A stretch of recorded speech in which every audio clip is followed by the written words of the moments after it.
To ask us ourselves these very few questions, and let's brainstorm.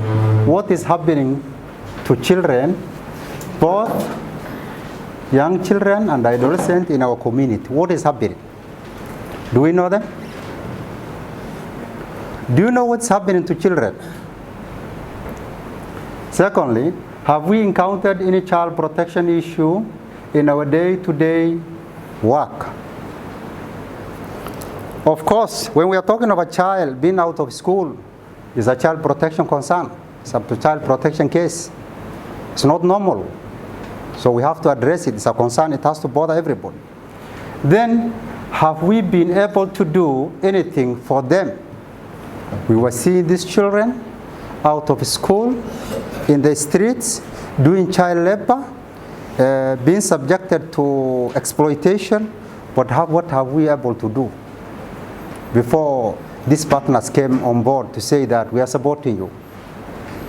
So that's a question that I left with the participant to have click of your mind. And before, there's a diagram. This child lives in that environment, and in the environment, this child has a family. And in the family, the problem now, why are the children out of school? The family failed the first responsibility. The biological parent, which under the law is mandated to take care of their children, have failed. Then the problem have now reached the community. The community failed to act. Then what came out? It is now where we are, the national level. This is a national level now, the crisis. We left it now, it has gone out of family, a community, it is now at the national level. That's where the problem we are addressing today. Who is a child? Who are children? And what is child protection? A child is someone under the age of 18 years, that is 0 to 17 years old, as per the Kenyan Constitution, Children Act, and the UNCRC. Article 26 of the Kenyan Constitution provides that adult means an individual who has attained the age of 18 years.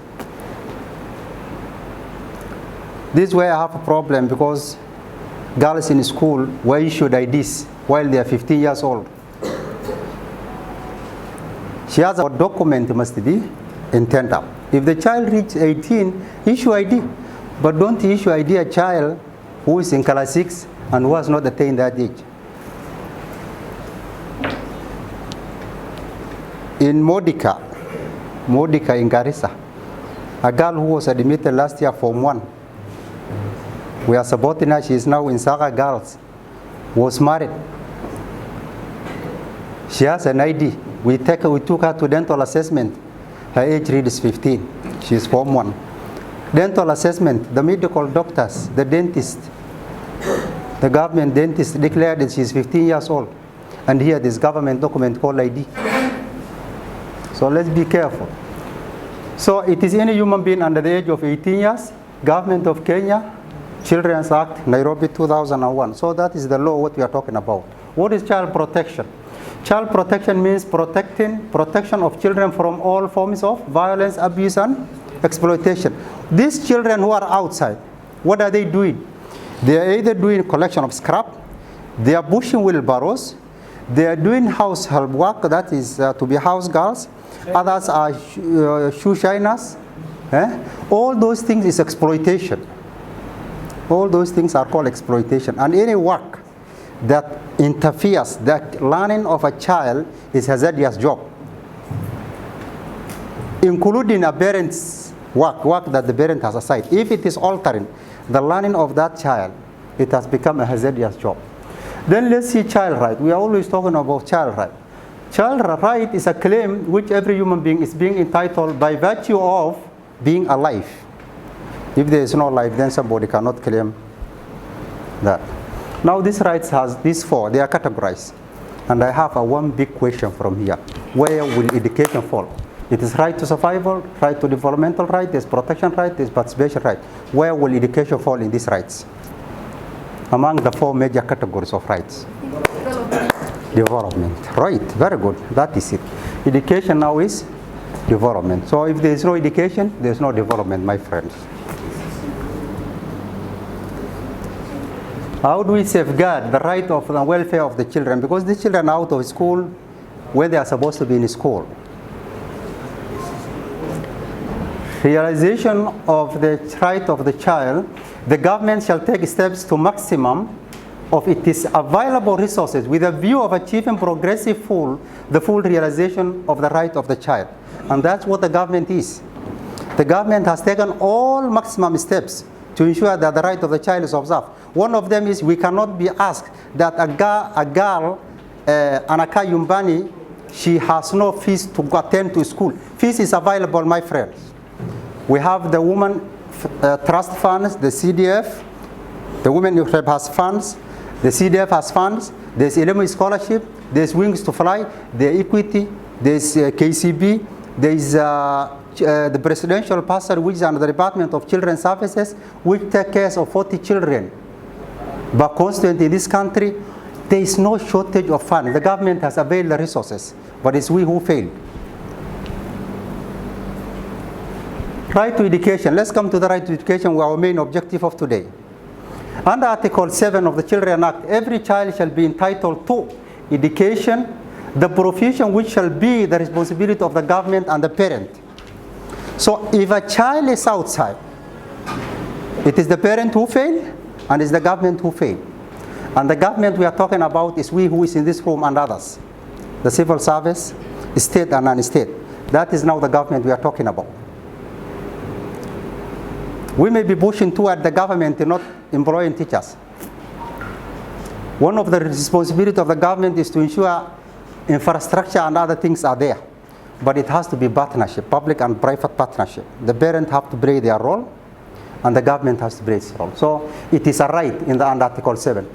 Secondly, every child shall be entitled to free basic education, which shall be compulsory in accordance with Article 28 of the United Nations Convention of the Right of the Child. So it is education, basic education is compulsory. Somebody cannot say I'm not admitting my children to school for reasons he decided. Right to religious education, because I'm seeing there's the issue of duxes. Let's see Article 8 of the Children Act. That every child shall have a right to religious education subject to appropriate parental guidance. That's Article 8 of the Children Act. The minister in charge of education in this regard shall make regulation giving effect to the right of children from minority communities to give fulfillment to their culture and to practice their own language or religion. So it is the responsibility of also the Minister of Education to ensure the issue of the duxi, the madrasa and the school has to be addressed.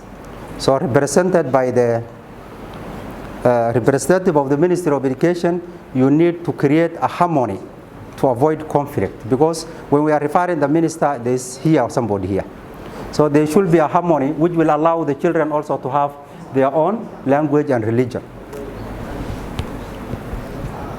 Let's see the cases. The financial year 2021, the cases. I have not picked all the cases, I only copied very few. We are using what's called the Child Protection Information Management System. A system is an online system that when I inserted a single case here, it can be viewed by everybody in this country. So it's not a system that I put myself. So when I insert that one case, if I enter today, it will be known at the headquarters. So the major cases, I have not their cases that 3 is 1, 3, 2, but this is the major cases. And those ones concerned to us in this case of today's program is those ones that I put on red. One of them is child marriage. We had 12 of this financial year. 12 girls were married. Countrywide. Not country, we are talking of the Dadaab sub-county. Not countrywide. Countrywide is thousands. And the 12 is only what has been reported to our office. But there may be more than 50, but they were unreported.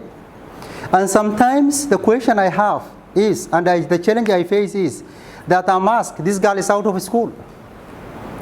She's not in school, why are you bothering? My friend, let's be clear that a child below the 18 years under the law is receiving a protection from the state. And as the state agents, we are not going to condone that.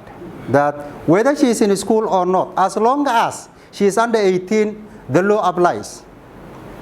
Whether she is in school, whether she is not in school, the protection is her right.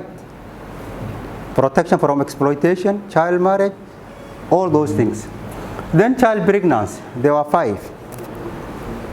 Defilement, 20. This one includes of the refugee. Majority is the refugee. The refugee, if you go, there is no single day from the refugee setup. At the police station, if you go, you will get in a day, the least cases you will get in a police station is 3. So that the unreported is times 5 of this. Just to go early in the morning, 6 a.m., go to the Dadaab police station and go to Hagadera police station and vis-a-vis compare the number of child either assault, violence, abuse reported in before 8 a.m. You will just become shocked what will happen, because it's a whole day. The police there in the refugee camps have a tedious job. 24/7 is assault, fighting, defilement is throughout all the area. Then FGM is female genital mutilation. It's existent. 4. What region the office is 4. And that is the dubious, means those who we got information, even they are not ready to report and even to trace it. But what comes? It is throughout the day, and the government has prohibited. So should we bound, and the chiefs who are here knows that. The government has given them a directive. And if you see someone and you report, it's very easy nowadays. There's an app. It's called Basha app. You can download from your mobile Play Store, mobile app called Basha. Then that Basha, once you download, you only need, if you see a case, you don't need to internet or other things. You can press your button, your mobile button, the power button 4 times, and a signal will be delivered to the anti-FGM board. It's very easy to report it. But where is it? It is done at night maybe. Then look, the child truancy. That's also there. Children who have gone to school are now, asubuhi, the mother goes to the market, the father is another one, he has gone to his own world, the child was told, go to school. This child carries the books and the bag, he throws it under the merengue, he starts loitering in the market. At Sasita, he will come back to home and ask for meals. At noon, he will go back, play football. 4 p.m., he will come back again from school. When the parent realizes it's 6 years along the line or 8 years back the line, can you reform that? They will know when the children candidates are registered. That's when their child says, I am not going to register the exam. So it is too late. Then, so the truance is that one. Often children, neglect is another problem if you see 18 years. What is causing all these children to be out of school is the rate of divorce. There's a lot of divorce in the community, and the father and the mother has departed. The father has gone, divorced the wife, and he divorced also the children. That's the problem. You can see the 8 cases is 89. Again, it's all the other cases. So when the parent divorces, the children still belongs to the parent, and they will be held responsible over this matter. Child labor is also there. Children who are looking after animals, others doing child labor in the market. Hata kuna wengine wako hapa kwa hii market. They sell scraps. They collect scraps. And the first time I came to Dadaab 2017, somewhere here along the road, the first child I caught was brushing shoes of an NGO worker.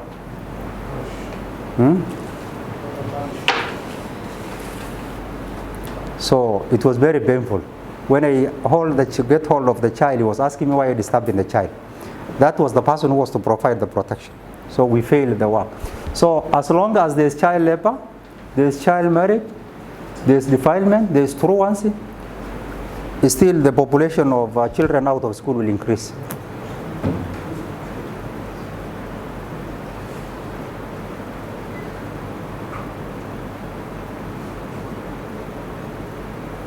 This is violence. All of them are violence. Call them defilement, child pregnancy, child labor. These are all violence against the children.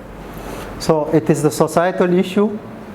It was an individual issue. It has gone out of the individual. It has gone to community. It has now developed a relationship to the societal. So it became normal to us. It is starting first time with individual. It goes to the community. It is normal. You know, the first time people in Kenya heard of gay marriage, it was abnormal, right? Now is it abnormal or just it is hard and people ignore nothing has happened? It's as if nothing has happened if people write it in the Gazette, but although it's unconstitutional, it's not allowed to hold. So this problem started with the individual, it has gone to the community, it has developed relationship, and it has now societal problem. And the causes, you see, the sex when we are talking about the boy child preference or the girl child preference. Some people are talking about the boy child's preference, okay? But when you go to meetings, what will you see? We have trained 100 girl mothers. We wish to hear we have trained 100 children on psychosocial, okay? But when we target only girls and who is causing the problem are boys, what are we doing? The boy child now is at risk also. Be aware of that. Then there is psychosocial, psychological or personal disorders. There is history of behavioral violence. There is alcohol and drug disability, victim of maltreatment. The harmful cultural practices I talked about, both of them, the child marriage, these are harmful and discriminatory practices committed along the period of the time by the community, society, and it begins to consider them as acceptable. We consider it as acceptable norms. Child marriage became defilement of young girls when they are raped. People call them rape, but we call them defilement for children. Rape is an adult. So when that one happens, we treat it as normal, we call with this, and we solve it masalah. When there's government authority like a chief, when there's government authority like a teacher, they assume that role belongs to the children office or the police. It's not. If we are talking of a defilement that happened in Medina, there's a teacher who is a government authority. There is maybe an assistant chief who is there, who is a government authority. It should not happen in your presence. If it has happened, you bring it on board for justice.